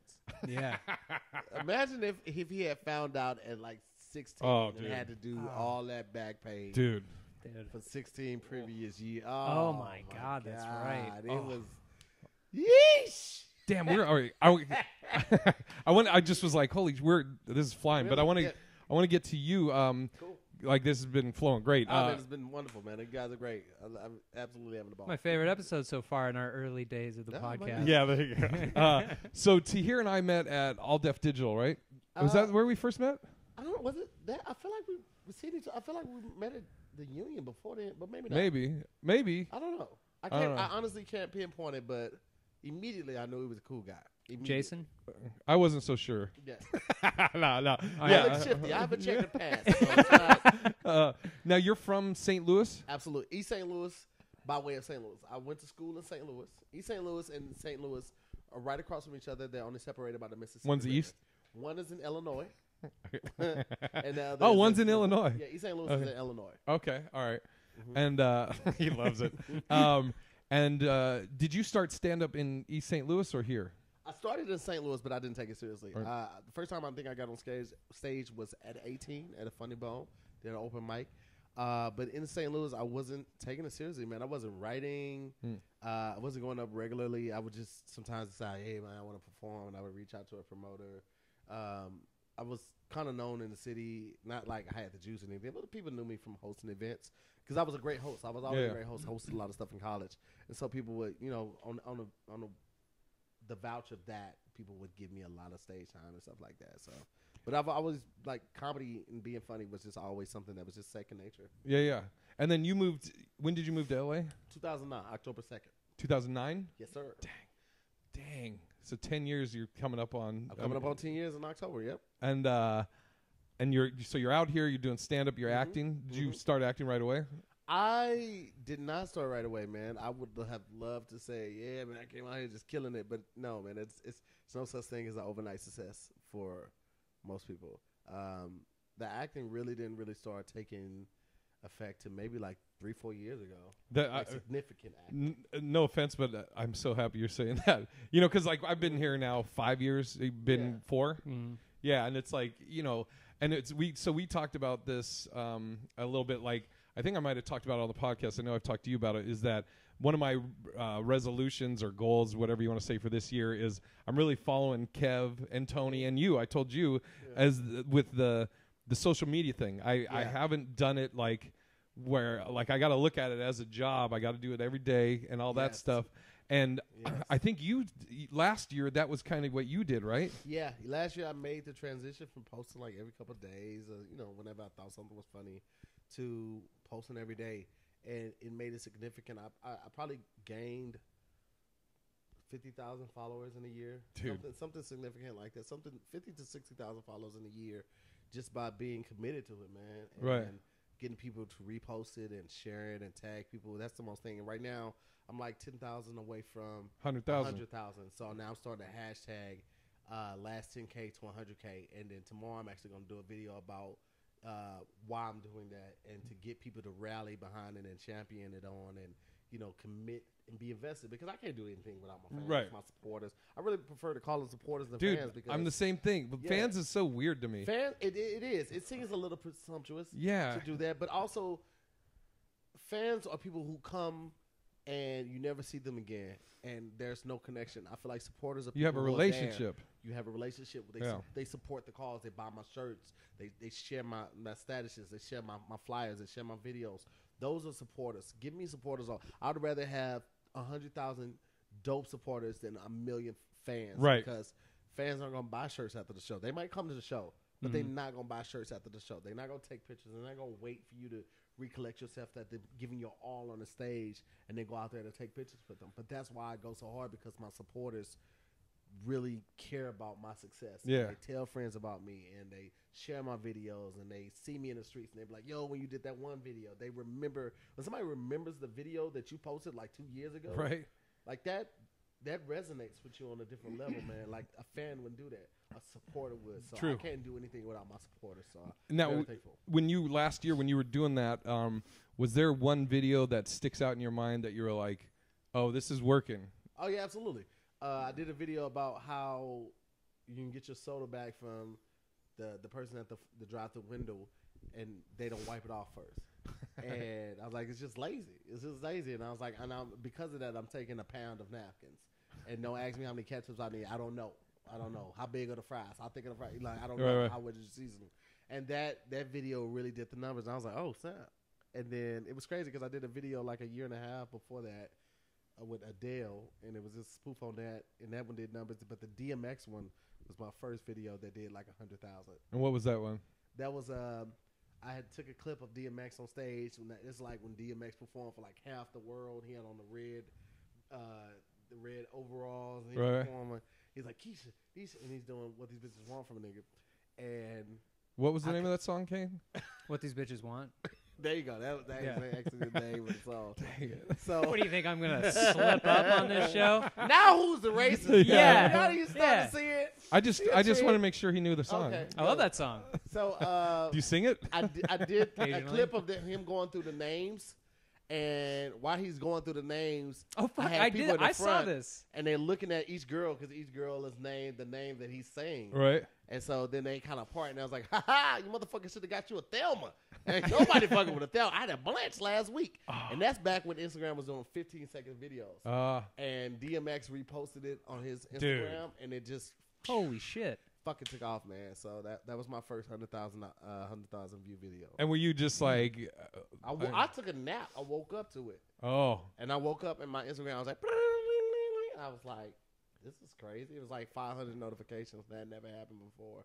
So That yeah, freak was you out? crazy. I asked that to Kev, but when I did that, I thought a sex tape had leaked. I honestly was like, fuck, dude, I'm ruined. yeah, how's that not scary to just all of a sudden you like your phone and it's just Yeah. and it keeps going down on the thing. When it starts happening regularly, you just kind of expect it. But oh, we get it. it's not even that. I'm just saying. I know. Like it's crazy. Toity over here. God. From 70,000 to 90,000 where I'm at right now, it was a significant change. Like my videos at 70,000 were doing like 4,000 views, 5,000 views. But now at 90,000, my videos they average 15. Damn. So, Tony averages 22,000 in like the first 30 minutes. So crazy. Jeez. Like Jesus. mine's cap out around 30,000, 40,000. But he averages that in the first 30 minutes, if not the first 15 minutes. Can you imagine? That's fucking crazy. Like it's just like more money, more problems. Like the more that you grow, the more that those things start to show themselves, and it just becomes regular, man. You know, So, Summerella? yeah. So we did Aska with her, like, I think it was Aska Viral Star. And she was talking about when she posts something, I think she said like within a minute or 2 minutes, if it doesn't have 300 comments, yeah. then she'll delete it. And Kev was like, what? And it's so interesting, like for me to see Kev freaking out like that. Yeah. Because like I guess she has like 3 million followers. I never deleted though. I remember when I first started posting numbers in about people deleting their videos because they didn't get the numbers that they want. I'm like, yo, who you doing it for? Yeah. You Oh doing it yeah. for fans, or you doing it because you like what you put out? Right. If you only putting out stuff because you think the fans are gonna react to it, that's not the craft. You don't love it. Mm-hmm. I do my videos because I think it's funny and I want to share something that I think is funny with my fans. So it's kind of like when you dumb something down for an audience. Right. Like I'm not dumbing it down for you. I'm not watering it down. I'm giving you my thoughts, pure, unaffected by anything else other than my creativity. Yep. I'm not doing it for 1,000 comments. I'm super appreciative of the comments. Like my engagement is crazy. Videos average between 150 and 300 comments, but that's for the duration. If she's getting 300 comments in the first 3 minutes, Yeah. you know what I'm saying? Like, Yeah. But I'm not doing it for that. Yeah. I really like what I do. I think the stuff that I do is funny, and I just want to show other people. One of the things you did that I thought was so dope, it wasn't on. It's the stories. It wasn't on your feed. You would. I think you would do it every Thursday. You would have like 6 to 10 stories of you. Like you would show a picture, and then tell a story. Like you're like, this is funny. I remember this. And then you talked about a buddy of yours that passed away and everything. Yeah. See, I'll be watching, man. I see, man. Thank you. Dude, it was. I thought that was so dope. I was like, I ran out of pictures. it was sick. Yeah, and do you? So basically, if somebody didn't see it on your story, it's gone. They're not gonna see it. Well, I mean, I think I still have it, and I can maybe repost it, or they may be able to go. I know it's a way that you can look at past stories and stuff like that. But yeah, it was just something, just trying to test the water, see what out there. I was doing Throwback Thursdays, and then I would do a Monday a Music Monday and just introduce people to new music because I feel like the arts, whether it's music, instrumental, or vocal, whether it's painting, whether it's poetry, whatever it is, like as a comic, us getting up there and riffing, right? Not doing anything that we know works, but us just getting up there riffing, maybe on an audience member or something that just happened. It's the same as somebody that's on a saxophone that just starts scatting or just running through the notes, and that's the same as somebody that's singing who starts scatting and just like all of that. It's no different from that. Like, and art should be appreciated in that same vein, that same level. Like, everybody's bringing something so dope to the arena. I don't mind sharing my platform with somebody who I feel like my fans would resonate with. Yeah, absolutely. So I don't do it for the money. Right. So like if I'm doing it on a music tip, it's just because this resonated with me and I want to show it to you guys. Because if you like what I like, then you'll like this. Yeah. So that's why I do it. That's so yeah, dude. That was so dope. It was enthralling. Like I watched every one of them thoroughly. It was really dope, dude. You should. I mean, even if you like take all of them and put it into a YouTube clip and put it up, that would be pretty dope. It was so cool, man. And it's also you get to a lot. I learned more about you. That's another thing. Like, because we all come from different walks of life, and I never want sympathy for the things I've been through. I just think that sometimes people need to know that they're bigger than their situation. Yeah. They're bigger than where they come from. They're bigger than the background. They're bigger than the family. They're bigger than the expectations that society or their family possibly has put on them. And, I've come from being shot, having a kid at 14, having a best friend died in their house, moving out at 14. I come from the streets. I come from gangbanging. I sold weed for a little bit. It was horrible, and I would never sell drugs again. It's one of the most scariest things in my life. But I come from all that until where I'm at right now, and nobody would have thought it. Yeah. And Kane worked at a mattress shop. I mean, and he did plumbing and dishwashing. So I mean, I had a hard life too. My dad wouldn't season food. Right there. I was going a different way. I did a TV in my bedroom. Yeah, I had a DVD player. Well, now all of a sudden my stories sound like shit compared to all that. Bro, it's and you know what? But you know what? I'm bigger than all of that. All there those experiences. See, I'm listening. Those experiences make you who you are, and they did nothing but help build character and put me in a position to make sure that my daughter never has to go to that thing. Right. Had I not gone through it, maybe I wouldn't have been a good father. Yeah. You never know. So those things shape you into the person that you are to help you be. Man, had you not gone through those bad experiences with your dad, maybe you would not have had the wherewithal to discover you need to stop drinking. Oh, yeah. Oh, because yeah. I don't know the story behind that. Sure. I can't really speak on it, but something had to resonate in you. Something had to be shaken in you to say, this is ruining my life. This could jeopardize my future. I need to stop this. And I commend you tremendously because I know that's not an easy feat to do. So the fact that you've done that. Kane's like, here's my favorite guest we've ever had. I applaud you because, we know Doughboy. Doughboy has struggled with sobriety, and he just hit a year. And I know I stopped for a month at the end of November for all of December. And initially it was, oh, my God. It's shaky. You don't realize how much of your life is ingrained in, like, hanging out with comics, hanging out with friends, everything. You just catching up. You have it's so embedded in the nightlife that it becomes a part of your life. It almost is routine as brushing your teeth. Yes. So the fact that you were able to cut that off and be consistent with it over a year, over a month, let alone a year, and you're still here today, chasing your dream, doing a podcast, being on time, being punctual, is commendable, brother. So I salute you, and thank you very much. Applaud you in your efforts, brother. I appreciate that. Thank you very much. Yeah, and it's actually kind of interesting how I've been talking about it on stage, like not drinking anymore and all that. Like I'll catch shit from strangers, who like and then you drinking the old duels, pussy. Yeah. I'll get that shit all the time. And then I'll walk off stage, and even though like I'll get booed by some audiences, like if I'm doing if I'm doing clubs in like the Midwest, or if I'm back home, that's about right. I'm like, I stopped drinking 2 years ago, and they'll just a whole crowd of people boo, and they'll like me, from the start, and I get to that moment, and they'll still boo me. So I know it's not boo out of they don't like me, but whatever. That's the equivalent of a black comic doing a gay joke. Yeah. We'll have the crowd the whole time. We do a gay joke, we'll lose the crowd. Really? And an all Well, black you know crowd. that. Yeah, we And an say all-black crowd. black Mixed audiences do crowd. not like gay shit. Mixed crowd, I'm fine. All white crowd, I'm fine. All black crowd, I would lose my life. That's so interesting. Yeah, is. you know that though. You No, I know did a that, lot but of I didn't know black it was groups, like just a dead stop. Oh I know my that God. dead Dude. stop. They dead stop on me because I'm just not whatever. I stopped Yeah, vibing no. with them. But They don't. I didn't know. It was, them. But Motherfucker. that's a whole nother See, and that's how you conversation. do it. This podcast would go 3 Oh, hours yeah. if we got on why that happens. But it's really dealing with masculinity. oh Which yeah. also has been stripped from way back when. Mm-hmm. So when you still dealing with masculinity problems, it has an effect on the current time. Sure. And that also goes with like the fact that how we're brought up. Women are brought up to be nurturers and caretakers and take care of the baby doll. Don't let nothing happen. Men, especially in urban communities, they're brought up when they fall. Get up, you're a big boy. Yeah. Don't cry.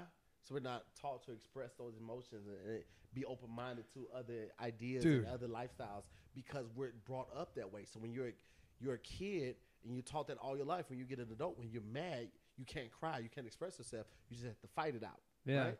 But that's the problem.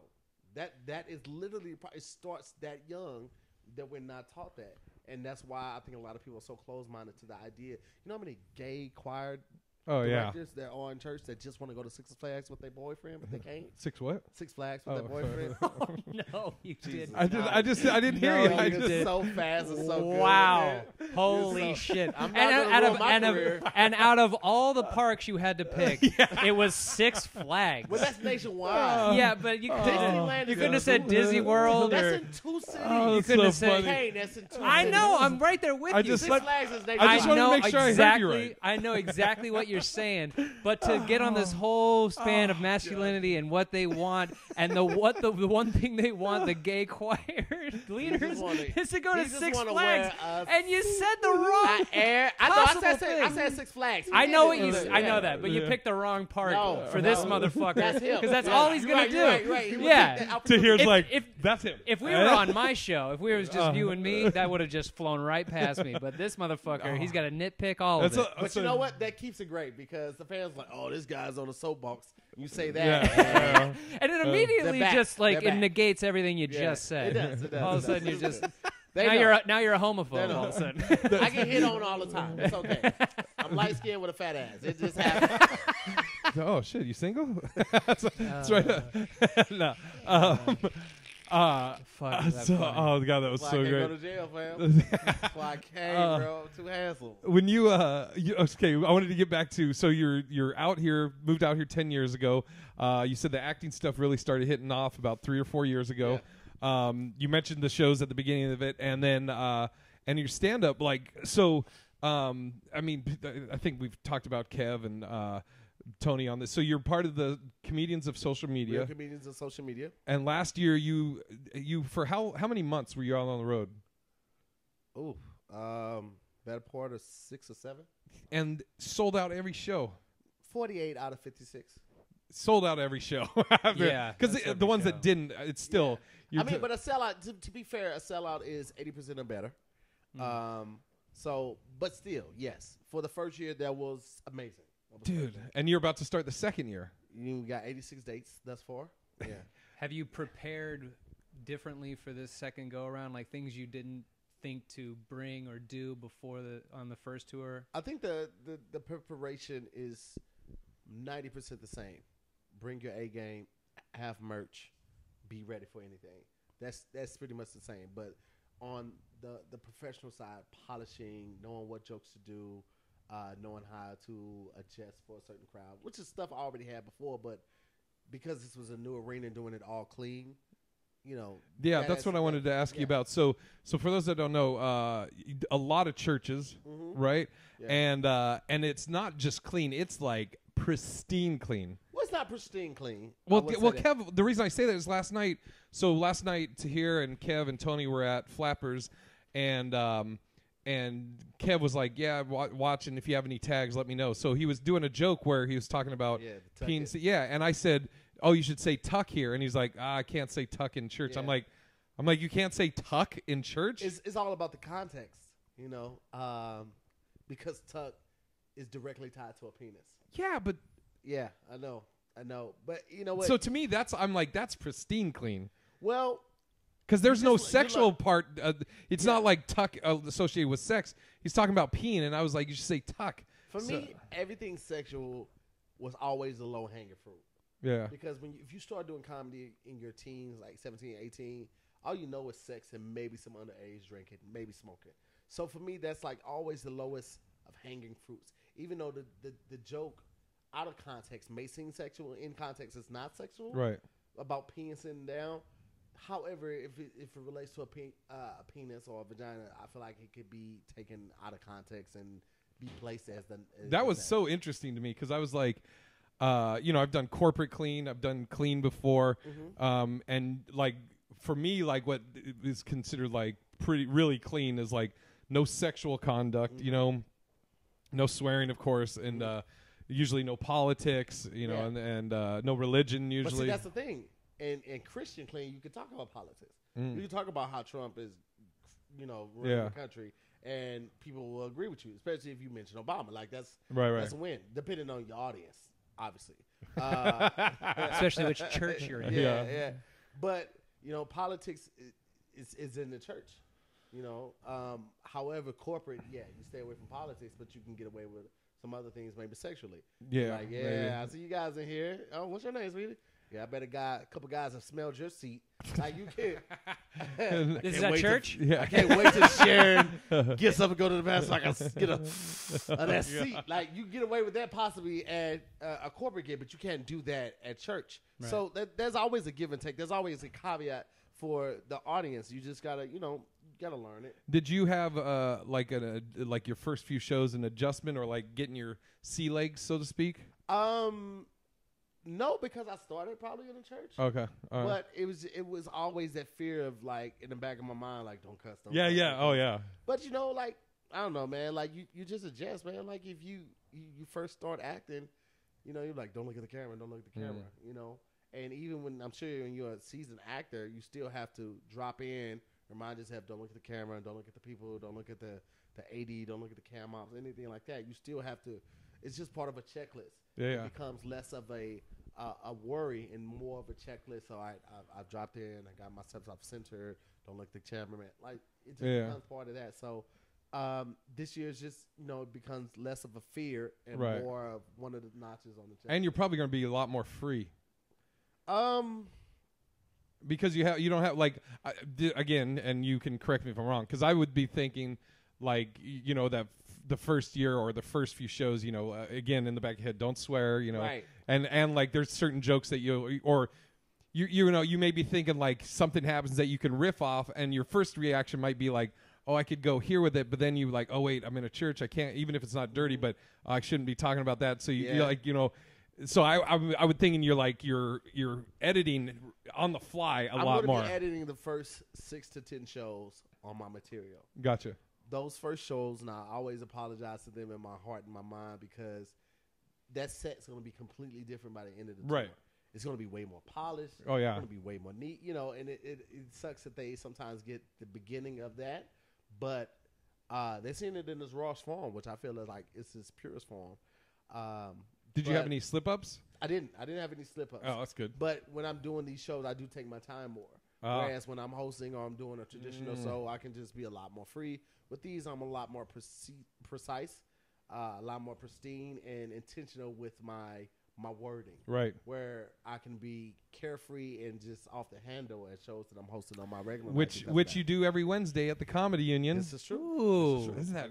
Am I good with that's that? really good. I'm going to have to come. What night is it? Oh, it's Wednesday night, which is the day that this is coming out. What are the it's odds $5 of that? Wednesday, $5 drinks, $5 food. No shit. Yeah, man. And who was on your show last week? The drop-in. Wanda Sykes just happened to come through. Yeah, man. People, the word's getting out. It's a great show. It's a great time. Jay, should we go? Well, Support? I actually can go tomorrow. You want to go? Let's go tomorrow. All right, we're pull gonna up like coming. riches. Pull them on up. So it's but it's a beautiful thing to be on this. I'm very appreciative of what Kev has bestowed upon me, this opportunity to grow my fan base and also just get my name out there a little bit more and build up my confidence. Man, touring builds your confidence. Yeah. And in this climate and in this field, you need as many things as you can, as many people as you can that do that. Yeah. Because you got a lot of things working against you. Not getting paid, not getting paid significantly. Being white. I mean, the world's your oyster. But you do have to, be conscientious of surroundings, be conscientious of who you are. I'm still trying to break through the wall at the Laugh Factory and the Comedy Store. If it's not an urban night, I'm usually not booked there. You know what's funny is I remember, and it's so crazy because it's like, you'll get when I say it. So Nate Jackson, when he, I think it was maybe 2 or 3 years ago, and we were talking, and for those that don't know, Nate's got huge following. Yeah. Nate's a crusher. Yeah. On One any of the funniest guys I know. Yeah, any room, black, white, whatever, crusher. And he hit me up asking, which is funny because I look at him like, I'm like, dude, you have all these followers. You got the world is your oyster, so to speak, And he hit me up about trying to get into Laugh Factory and the improv, and I was like, and I'm always like, I'll do anything I don't feel like I have any pull or anything, but I'm like, absolutely, I'll go hang with you. I'll introduce you to people and do anything I can. I think I had him meet me at the improv, and I think I introduced him to somebody, and he actually ended up getting in or a spot at least from that. But it's just, it's so crazy. And like you were saying about Kev, it's the good thing about Kev is he's such a good person. Yeah. And awesome. And like somebody was asking me about like because I was telling about the project Kev and I are working on, and they're like, do you trust him and how and all this, and I was like, I trust Kev. Bless you, by the way. I trust him. I was like, Jesus, get it over with. Come on, what is happening? Guys. Every time? Jeez. Every time. It's always 3 to 7. That's my so grandmother used annoying. to get so pissed at my grandfather. My grandfather would, I used to say he'd have like Tourette sneezing where he'd be like, and my grandmother would eventually be like, just die already, Jesus, get it handled. My girl, not to get off on a sneeze tangent, but she'll go, it's just one, but it's.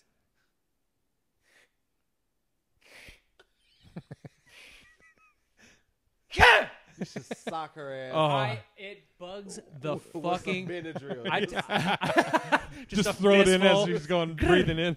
Every time I've told him this, where it just because it's a thing that she does and she can't control it, so I have to try to drag out some sort of sympathy in my heart, but it's just not there. So I gotta be. I mean, after the first 6 times, you're like, yo, you do that every time? Yeah.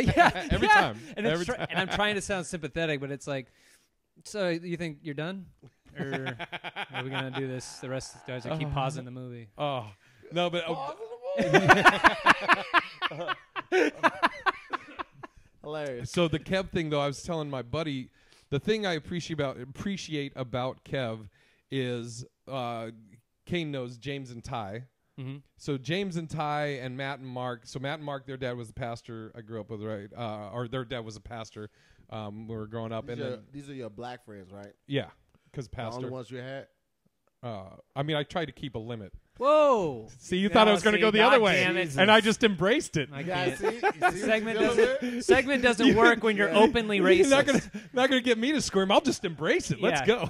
So your camera still running? It's so long. Your face too. You were like, "Oh, is that?" And then you were like, he took the whole pie. And he's another first of guests to actually embrace the segment. Yeah. Because every time it's so funny. So now the segment is you try and make somebody sound racist when they or homophobic whatever they or were whatever saying had nothing to do. But you saying Six Flags, I'm like, whoa, dude, what'd you just say? It's essentially being it's the verbal equivalent of social media. Yeah. Where you just tweet a joke and all of a sudden that's what you meant to say as a statement.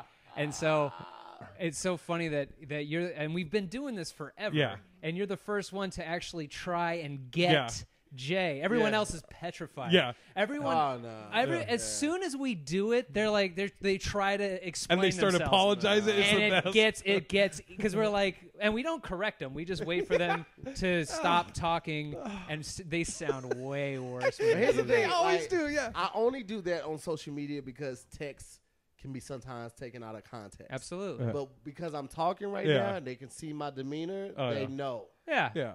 Yeah, you can even a homophobic bone in my body. You can even try and edit it to make it look like, but we still throughout the show say that's what we're doing. Yeah. So you could exactly. try and get you, but that's what we're trying to do. This is where I'll edit it. When you go, 6 Flags, and I go, whoa, 6 what? And then I'll stop the edit right there. Gotta have people rewind. And just- like, yeah. "What did he say? Yeah, Did and he then I say just it?" a black screen with white letters. Tahir hates black or gay people, or black gay hates people, black people. black gay people. White gay people are fine. Yeah, exactly. Gotcha. No, gotcha. but okay. So getting back to Kev about Shit. so Kev is similar to how Matt and Mark were PKs, Yeah. preacher kids, right? James and Ty. Ty is James' wife, and his daughters all call me Uncle Jason, and my nieces. And they. What does that mean? I didn't believe in it when I said it. I was like, yeah. I didn't have enough confidence in it. You know what? Take it back. I'm sorry. Move on with your story. What does that mean? But James and Ty always been Christians, Yeah. go to church and all that stuff. But similar to Kev, James and Ty were never like, hey man, you shouldn't swear, you shouldn't this, you need to be at church with me. They let you live your life. Yes, and they really, Kev does this and they do it.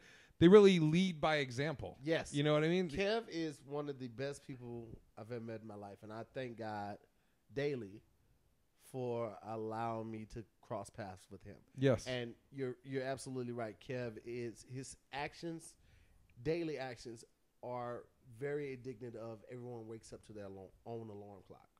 And I always say that to people because people are like, oh, I gotta get like you, I gotta do this, or even I've said it to people. But everyone wakes up to their own alarm until you're ready to make that change, until you're ready to lose weight, until you're ready to go out every night in the club and really pound that pavement and get your name out in the streets, until you're ready to quit drinking and until you're ready to lose weight, you're not going to do it. Right. I can want it for you all I want, but until you listen, until you wake up and be like, all right, this is what I want to do today and for the rest of my life. And you may never want to do it. And you may never want to Yeah. do it. But that's your alarm clock. Right. Same thing with my daughter. I can't want you to get good grades. Right. I can't want you to be obedient. I can't want you to be prompt. I can want it for you, but I can't make you do it by me want it. You have to wake up to your own alarm clock and realize this is what I need to be doing. Right. And Kev, it's literally the walking embodiment of it. It's no judgment cast upon you. Right. Because I've always I talked to him about doing an episode of Ask Her, and it was like, ask a person that's had sex with over 200 people. Dang. That would be the one that I'm on, and this is pre-success. Yeah. This is the first time I'm saying it. Actually, it's the third time I've ever saying this on camera. The number's 268. Dang. And this is before any type of like major credits like at HBO and stuff like that. I've been married for 6 years, So it's like, That's a lot of dudes. yeah. How? Ton. I love it. You just embraced it. See, that's a how you Like, do how it. did- a ton of male pussy. You're just gonna put a It's pocket the pussy chocolate with a tunnel. dick. Chocolate tunnel. Oh, you didn't date white dudes? Well, we still have a chocolate tunnel. Couldn't handle it. Nah. Take Take it out. So you just It's gonna swore ruin off, me. It's gonna ruin me. Take it you out. Take just it out. swore Take off it out. white guys after that. Well, I put seasoning on my dick. That's a sound bite. That'll be the sound bite. And then you're looking at a white dick and you're like, man, why do you have raisins on it? Did you wash that? Why is there cat hair on your balls? Why does your dick smell like wet dog? Yo, what? Did you wash your dick? What's happening? I'm a Oh, white oh my stereotype. god! I forgot my own. Oh, how do you keep track after, I'm going to even say, 20. yeah, dude, like after 20 or 50, how did you just not start losing track of people? I don't know, 286 people. There was an Excel sheet. Before the Excel sheet, there was a rating system on a piece of paper. Oh man. And I know what people like, oh, he's fucking crazy. He's lying. Hold on. Oh no, I believe you. Oh boy. He wants it for the audience. Oh, He's yeah. all showmanship. Come on, Jason. You got to know I about get it. showmanship. How are you going Oh. to succeed in this world if you don't Your have numbers. showmanship? You're not even in double digits, huh? No, I'm very low. Kane's not in double digits. Yeah. 5 Oh, wonderful Mike. ladies. And Wonderful, one- all of them. well, no, that's not true. 2 wonderful gonna be ladies. upset. She really will. Mean Oh. as bitch. So for the people listening on the podcast, well, while he's looking for it, Tahir right now is going to get the list for proof, evidence. it's really interesting about the social media stuff. So since you've been doing, you've been doing your thing based on their Kev footprint. and Tahir and Tony Yeah. as inspiration, right? Role models. Based on their social media footprint, you've been going on your. So I'm listening to what you're saying about yours, and I'm trying to post every single day, at least once. And if I think it's good, I'll keep going. Mm-hmm. You're going nuts, and, Trying to, and I love it. It's funny how you figured your thing out and you're going for it. But it's so funny. Like, I just started doing it. I watched my numbers go up very slowly, but then I didn't post it all today. I lost like 10 followers just from not all day. I didn't post all day. I was too busy. Okay. Oh, so all of a someone's a sudden liar. You can't find it. Oh, isn't that 286. interesting? You've seen it. It's only like 113 on that sheet of paper. Anyway. That's crazy. That was like up to like the second year of college. But so you were saying though, you mentioned that to Kev, and no judgment. Yeah, no man. And I told him, I was like, I'll do it. Ask her, but I asked my old lady before I could do it because honestly, she doesn't even know the number. Well, hopefully she doesn't. I told her it was over 50. So don't watch this interview. Hopefully, old lady. She doesn't watch a lot of stuff on the internet unless I send it to her. Oh man! I mean, this will be the clip that I use as the promo. I'm just kidding. No. Me. I embrace my truth, man. That's one thing I will do, man. Like, to all the guys out there, man, just be honest with your lady. Like, if you want, before I got married, me and my old lady sat down. We talked about what it would take for both of us to walk away from the table. Like, is it infidelity? Is it, being emotionally cheating with somebody else? Like, you need to do that because women are a lot more understanding, especially with guys in the industry, than you would give them credit for. But you need to just be open and honest. Yeah. So now, look up the stuff I text you. I want to make sure we hit on, but I'll talk about really quick that podcast. You got it, and let me know if you need us to wrap this up. Probably the next 15. Okay, we will. 15, 20. I'll make it quick. Netflix, Abducted in Plain Sight documentary. Yes. When you read the thing about it, you're gonna. The way I found out about this, the bonfire, Big J Okerson and Dan Soder were talking about it, and so they started describing it. I was like, let me just watch it. The description is going to say, "Girl kidnapped by the same guy twice." I think I've heard of this. So that when you would get me right there. Yeah. Okay, she lived, and so like a couple of people that I've talked about this are kind of like from the description. They were like, yeah. Really? But dude, and that is nothing compared to what this documentary is about. So this girl, there was like a neighbor that of this family that knew him. Obviously, his name's B. His nickname was B, and family loved him and everything, and he would always hang out with the family. Long story short, kidnaps the girl, right? Now, when he kidnapped the girl, he was like I think he told the family he was taking her on like a fishing trip, and then he was just gone for like 3 or 4 days. They found her, they found him, and he went to, I'm rushing through this, but basically he told them after he got out of jail or whatever it was that he's going to a psychologist. And the psychologist says that to get through this, you need to listen to me talking to you on your earphone while you lay next to the girl you kidnapped. And the family said, okay. Invited him back in the house. He lays on the bed with the girl he kidnapped and these headphones at night, right? At one point, dude, this guy goes with the dad and is hanging out. And visualize this. So this is what happened. They're in the car like this, and I'm B, and you're the father of the girl that I had kidnapped, right? And I just tell him like, man, I'm so frustrated with my wife. We're not having sex, and it's just I'm so sexually frustrated. Man, Tahir, I just need a release. Can you help me? Says that to the dad, and the dad jacked him off. Then the guy seduces the mom, sleeps with her. So now he's fucking the whole family, basically. The daughter, the dad, and the mom. And the dad and the mom don't want to press charges on him because he has these secrets about them. Now, Is this a documentary on Yes. Billy McFarland? Yeah, dude, Dude. exactly. That's what I was. Who's like, Billy McFarland? From from Fire Firefest? You Oh, idiot! sorry. No, dude. God, what a dummy. Whoa, dude. Here's our guest. Very good. So there's that's about 1/3 of where this goes and how crazy it gets. And that's all I'm going to give you. That's just the taste. So you watch, dude. You're probably text me after you watch it, be like, unbelievable. It's if I told you, you would be like, this isn't. There's no way. Not real life. Yeah, Abducted in Plain Sight on Netflix. Who are they interviewing? The whole family, the daughter that's now a woman, the mom, the dad, the sisters of the daughter that was kidnapped, the attorneys, dude, everybody, the brother of B, the guy. What the fuck, dude? It's insane. What was the other thing I had on there? You had Juicy Smollett. Is that I'm saying that right? Oh yeah, Jesse Soleil. The guy that the guy that just got recently assaulted. I don't watch Empire, but do you know about this? I saw your post about it. Dude, so did you read about the?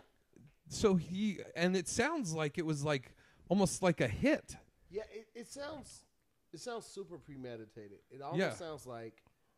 So you don't know what happened. It was premeditated, and it almost sounds like I'm not saying that it wasn't MAGA supporters, but the fact that they screamed that while they were running seems kind of like. And they were wearing MAGA hats. Oh, see, I heard they were wearing masks and a MAGA hat. I didn't know they were wearing a MAGA hat. That's what But that seems like doesn't that seem like kind of produced? So okay, so just because Kane doesn't know this, so he flew in late and got in late, and it was late at night, and he was hungry, so he said, was it Chicago? Okay, yeah, and he was going to Subway to just get a sandwich. And these two guys jumped him. Well, they said, "You're the faggot from Empire." Right. And they were direct quote. Jay doesn't think I'll say those words typically. Oh, Yeah. look at Yeah, thanks, buddy. Very good. Kane totally. So he's wearing Kane totally what? Wouldn't Eats say it. those words. Yeah. Jesus, why what did you? Why would you Thanks do for that? helping. Why did you protect him? He's been shitting on me all night. I'm Switzerland, man. Yeah. I'm fair ground. Why don't you bro. just I'm open sorry. up my presents in front of me and leave him by the Sorry, door? man. I'm sorry. So what I read is he was going to Subway. He gets outside. These two guys say, "You're blah blah blah from Empire." They're wearing masks, and from what I remember, they were wearing masks and MAGA hats. And he tried to defend himself. They beat the shit out of him, and they put a fucking noose around his neck. While they were beating him, and then in running or fleeing, they said, "This is MAGA country," and I feel like it would be weird to say that it was a super premeditated like that. We're gonna do this, and we're gonna blame it on Trump supporters. But it's weird if they did have on MAGA hats because that's so identifiable. Yeah. And then for them to scream it as well. Now, regardless of that, it is just it's the ugliest form of attack that you could do somebody to put the noose around their neck. It's already bad enough that you attack the person, but to put a noose around their neck is just. Well, not only that, the thing that I fucking lost my mind today about it. I posted on my Instagram. CNN reports probably or what was the wording was like maybe a hate crime. Attacked in a possible hate crime. I said they put a fucking noose around his neck. What How's the that? fuck? How is are you- that possible? The F word. Yeah, dude. And then it is that black. You're the black F word from Empire. Dude, and yeah, it's just it's interesting that you say that because I was like, again, this is nothing to do with Jesse as the victim in this, but it's like. It was weird because it made it sound like they were waiting for him. Because if you are a MAGA person, a person that's a Make America Great Again, you probably don't watch Empire.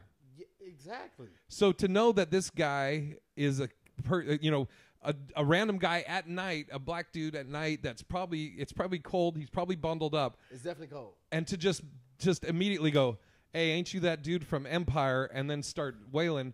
It does have a setup feel to it. It's as weird as watching you put the microphone between your breasts.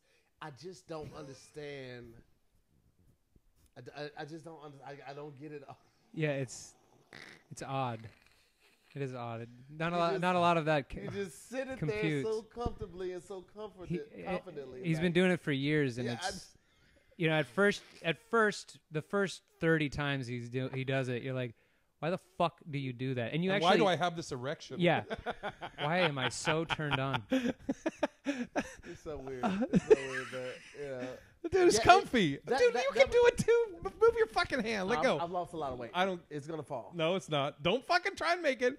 See, look at it. Don't hate. Okay. It's kind of comfy. Had I known that, I would have been doing this the whole time. Yeah, see? See? Would have been doing that the whole time. See, yours is manufactured.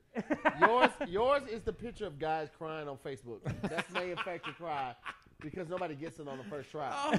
So, like, if you're crying on the picture, that means that's like the sixth selfie, and you prolong that cry just to get that picture correct. And I don't support that. So, but yeah, so. That I found the whole thing disgusting. Yeah. But the fact that all of the facts that you stated, like, they came immediately. It wasn't an afterthought. It was like, well, how did they know he was going to this one? Right. And why were they wearing this hat? Like if you're doing a hate crime, typically you don't wear anything identifiable. Right. That's why you wear all black. Yeah. So the fact that you wore those, like, you're not that proud.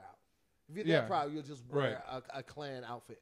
Right, you know what I mean? So I feel like it's something more to the story that we haven't heard yet. Either way, it's still despicable. Yeah, and Jesse got the shit kicked out of him, which is awful. Fractured rib. I think like 3 fractured ribs and some other sort of like split face. It's very disgusting. But and so I want to know how this. I am definitely how this ends. I'm curious. And then Fox News. They spent the day reporting weather. Yeah, CNN was the one that put probable or possible hate crime. CNN. And I was like, fucking possible? Yeah, it's like, what? I what don't. does it take for you guys to what is that? Yeah, what is that? But CNN, that's it's weird. Usually more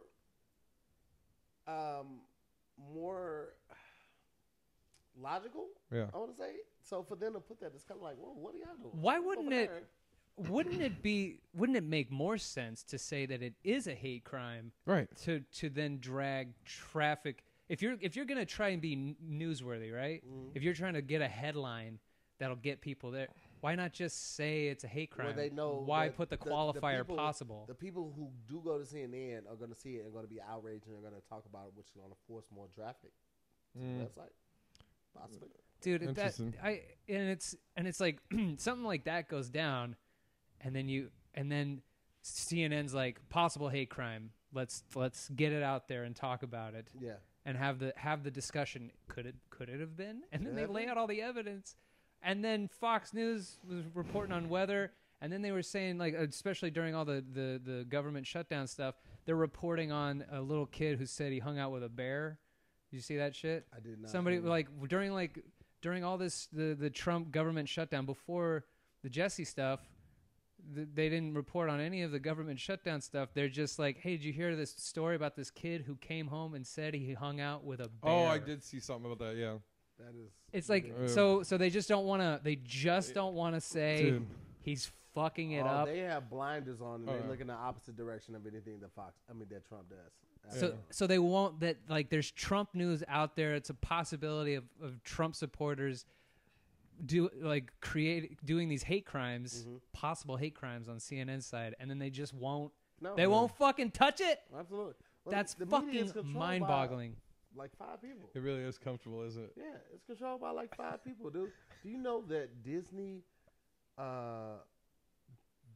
bought Fox? Yeah. And they also have ABC. So they're controlling 2 of the major networks. They have the Marvel and Star Wars empire. I mean, the franchise. Mm-hmm. Like, they control. Oh, Disney's everywhere. Yeah. Of everything we watch. Do they own ESPN too? I mean, I don't know. Do they own ESPN? Get it? You guys remember ESPN too? It's got awkward. No. I'm so glad you said it. Come on, guys. There was ESPN. Buddy, you're sitting in it. I remember ESPN too. It's like MTV too, but it's like. Thank you. I just didn't get the joke. Get the reference. Well, he said, "They own ESPN too," and I said, They probably own. Okay, got you. ESPN. You know I what? got the joke now. It just You know wasn't what? a good joke. I know. You know what I'm gonna do? I'm gonna carve out all the times I made you laugh, and then we connected, And you gonna put and that then right. I'm gonna put that in place of this. So it's just Can gonna. I do be the editing? No, you're not. Not this time. I'm going to cut out all the times he laughed. I'm just. This has almost been 2 hours. Yeah. You got All right. a lot of editing. We're gonna. and I bombed once, so I mean my odds That's are pretty good. That's pretty good. Yeah. That's pretty good. So all right, so we'll wrap it up here. First of all, thank you for doing the show. Absolutely. Yeah. Thanks for having me. We're gonna have you plug in a second, but we'll do so. It's the HollingsWorthless program. So we have a worthless of the week or worth it, Worth it. or worthy, whatever you want to say. Okay. I'm gonna. So my worthless, and you can think about it while we're doing this. My worthless of the week is club owners that ban you from other clubs in like the area. I'll tell you off this that happened recently, but in Seattle it happened when I took the job as the house MC at Parlor Live. I was banned from laughs, and I've never understood clubs threatening you or being like, if you do this club, then you'll never work my club again. And be like, yeah, but they're giving me work. Unless you're outright bashing the club, Right. And they find out about it. Mm-hmm. But if you're just working, No, I'm talking about places that'll say if you do this club, right. That's what I'm which saying. is in my city or whatever. then- Yeah, I agree with you. So that's my But worthless. unless of the you're week. like Gotcha. working those other clubs and going, hey, Oh, fuck yeah, that yeah, yeah. club, Mm-hmm. then they have there's a reason they're banning you. Yeah. But if you're just working the other clubs, Yeah. that's ridiculous. That's Yeah. my worthless. It's very good. My worth it. Yes. I got a worth it. I want Austin, Texas is amazing. It's basically just Portland. It's Yeah. essentially They say Austin, keep Austin weird. yeah. That's where it was originally at, right? Dude, every bar is just open with live music. That's beautiful. It's delicious food, taco trucks, as far as the eye can see, and the Uber of electric scooters. Yeah. Oh, yeah. You just download an app, and and they're fucking everywhere. Yeah. They're fucking all over the city. So I'm just zipping around the city, just eating good food, watching 5 other people get hammered, while I sit there with my soda water and cranberry juice. What are you guys on your have- fucking period? Yeah, there you go. And so I would say Austin, visiting Austin is dope. And dude, Lime scooters. And since I never even paid attention to the LA streets, like people walking around, until I got back, I saw 3 different people riding around on Uber electric scooters. Yeah. They're now I They're can't everywhere. stop seeing them. Yeah, they're everywhere. Dude, they're great. So Yeah. that's my worth it. Those scooters are dope, and Austin's the best. Dope. You have a worthless or a worthy or worth it? Worth it would be cocaine. It's pretty good. It can save your relationship because even though it's an upper, it gets you ready for the party. It's a downer for your boner. So Aw. I've never done cocaine. yeah, cocaine will make you right. So it saves your relationships and keeps you from cheating. How's that save your relationship if you can't get a woody?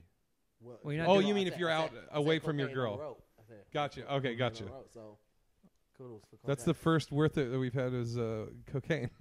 Yeah. And you But should. if you do mine, you got to do it off of my thumb, my inner thumb. I'm not putting it on nobody else's. Well, you wash your hands. I wash my hands. Yeah. If That's the if, part. if Wouldn't you do and that I, off a if white you and I person's. did coke You doing together, it off my thumb. you could do it off my thumb. I'm not I have putting perfect. my valve. I'm not putting my valve on your. Why is there have- raisins in this I- cocaine? It is like it wasn't in it when I poured it out the valve, but all of a sudden on his thumb, that's raising Cat hair and No, actually, that's when I season is on the coke. It's when I put salt. Come on, that was pretty good. Come on, I didn't want to give it to you. He's like, come on, man, not 2. That wasn't Don't that give bad. me 2 in the same Come show. on. All right, give him your plugs. To hear more on all platforms. Spell it out. TAHIRMOORE. On Facebook, my fan or supporter page is only the To Hear More, but on everything else it's just To Hear More. Very That's easy good. to find Why didn't you do to hear more on Facebook? because that was my personal page. Oh, so you did have that too. I think it's very smart that you have everything is to hear more. I really I thought don't it want was. people to have to look too hard. Right. I really thought that was swinging very my way this efficient. time. You get one username, you Instead, got them all, right? I thought to hear was on Go my ahead. side. Go ahead, No, Kane. Why don't you never give him- works out. Kane, I'm still on your side, brother. Thank Go. you, Oh, well, Tahir. wait. And I can't wait to wait. follow. I'm going to do it right Hold now. on, I'm going Tahir. to follow you to. Hold on to I'm here on everything. before you say you're can't on his wait. side. Yeah. Kane, why don't you tell him Oh, your God. social media But you know handle? what? You know what I'm just going to do. No. Tahir? We do Here's this what I'm every gonna- show. Can I just? Just Can fucking I just tell do my? me. I will. All right. Can I get to it? Go. On my own time. My other worthless is your fucking dumb bracelet. You but like go it? ahead. It's pretty good. No. I just got it today. I know. I didn't pay any money for it. I'm trying it out. Apparently, it's not working, so I'll take it off tomorrow. It's the first time I wore a bracelet. I feel like a fool now. But I have a show, my album recording March 24th at the Ice House Comedy Club. Two different sets. Yeah. 2 different shows, same night, March 24th. Free tickets. You can get my ticket link on my Instagram, which I'm always on, at Kane Holloway on my Instagram. There's Dope. So he's at Kane Holloway on everything. And you can find the links to my other things on that website, Instagram KaneHolloway.com? No. Oh, your website's not KaneHolloway.com? I mean, we've gone through this. Okay, so wait. Hold on. I want to make sure, just so everybody's clear. Your Instagram is Kane Holloway? Tahir Moore right here. Your Instagram's Tahir Moore? I just followed you. Okay. Check it out. Okay, so your Instagram's Kane Holloway. Yeah. And your website's KaneHolloway.com? KaneHollowayComedy.com. Oh, okay. What's your Twitter? You know what? I'm never on it, so there's no even reason to promote it. But if I needed to and somebody wanted to, it's at I am Kane Holloway. And you know why? And you have he has a great art thing. No, hold on. He's got a great art thing. Thank you very much. This is what's great. He has a great he does art that he sells online, like red ink, red art. I call it wait, hold on. It's on Etsy? It's on Etsy. So it's at Etsy.com. Yeah. Etsy.com/Kane Holloway, right? No. Oh, It's Etsy.com/seeing red art because it's all black. Yeah, I'll show you. So hold on. So we have Kane Holloway on Instagram. Yeah. I am Kane Holloway on Twitter. Because I am Kane KaneHollowayComedy.com and Seeing Red Art. Wow. Yeah. So it's just black and red. Yeah. Black you and should red do I like that one. Yeah, That's like amazing. That's amazing. I did the Kamikaze Venom. Oh, wow. Yeah. This is great for the podcast. Yeah. And yeah. They did not see that at all. So go to Etsy.com/Kane Holloway. Yeah, that shit just looked like chicken scratch for the camera. That's all right. But and I'm at, so this comes out tomorrow. If you're in LA, go to the Commie Union, 8:30? Yes. 8:30, $5 night. Everything's $5. Entry, drinks, food. Good to go. I'm going to, Friday I'll be at the Ice House, 8:30 and 9:30 show. And Sunday I'll be at the Las Vegas Laugh Factory. Ooh, 2 shows. Fancy. Yeah, he thinks he's better than everybody. And it's fucking hoity-toity. Hoity-toity. Did you find out Jay had a gay lover who was like 5 foot even? Like That would be, that would weird. be. Can you imagine? And it looked exactly like him. But Jay was the beard. Like he was the submissive. The what? Is it submissive or Submissive? Oh, yeah. Yeah, you would be. What do you mean? I was like the bottom? Well, he doesn't want to do. Yeah, I was he a doesn't power wanna, bottom. Yeah, because he doesn't want to do the work. Yeah. He's too lazy. Yeah.